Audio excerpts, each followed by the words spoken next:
वास्तव्याय च वास्तुभाय च नमः सोमाय च रुद्राय च नमस्ताम्राय च अरुणाय च नमः शङ्गगाय च पशुपतये च नमः उग्राय च भीमाय च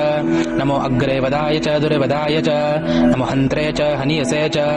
नमो वृक्षेभ्यो हरिकेशेभ्यो नमस्ताराय नमः शम्भवे च मयोभवे च नमः शङ्कराय च मयस्कराय च नमः शिवाय च शिवतराय च नमस्तीर्थ्याय च कुल्याय च नमः पार्याय च भार्याय च नमः प्रतरणाय चोत्तरणाय च नमः आतार्याय च आलाद्याय च नमः शष्प्याय च फेन्याय च नमः सिकत्याय च प्रभायाय च नमः हिरण्याय च प्रपथ्याय च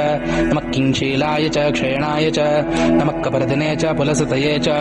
नमो गोष्ठ्याय च गृह्याय च नमः स्थल्प्याय च गेयाय च नमः काट्याय च गर्रेष्ठाय च नमो हृदयाय च निविष्प्याय च नमः